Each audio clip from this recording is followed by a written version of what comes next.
The luckiest idiot who ever lived, Lord Timothy Dexter. He faked his own death.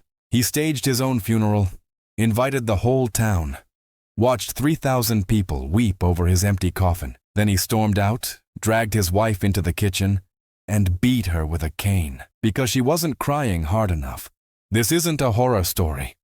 This is the real life of Lord Timothy Dexter, the man who turned stupidity into millions and insanity into legend. They called him the luckiest fool in history. But what if he wasn't a fool at all? Born January 22nd, 1747, to dirt-poor Irish immigrants.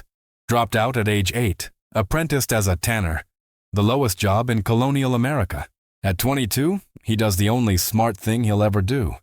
Marries a rich widow twice his age with 2 kids and a fat dowry. Now he has money and 0 education. But then, the American Revolution ends. The new nation is broke. Continental dollars are worth less than wallpaper. Everyone says, burn them. Timothy Dexter?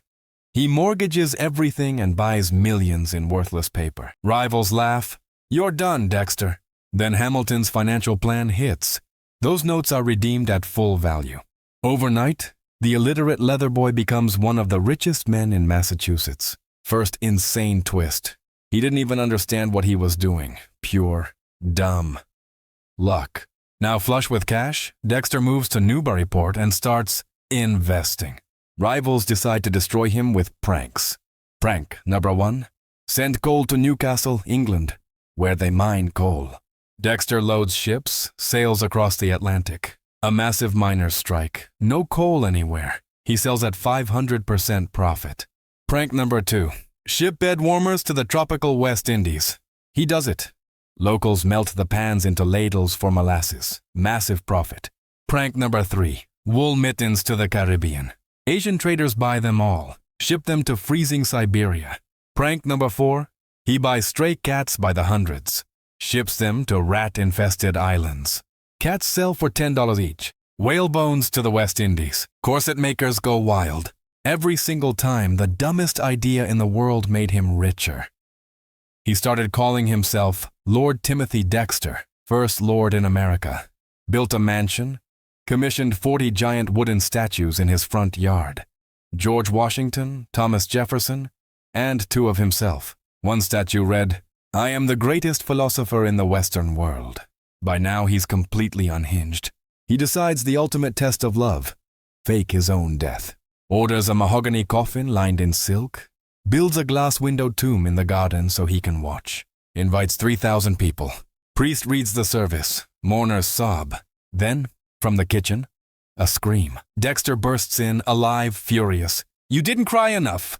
He canes his wife Elizabeth in front of everyone. Later writes she became a drunken ghost, and he beats her regularly. Then, in 1802, he writes a book, A Pickle for the Knowing Ones. 0 punctuation, 0 spelling, 0 sense.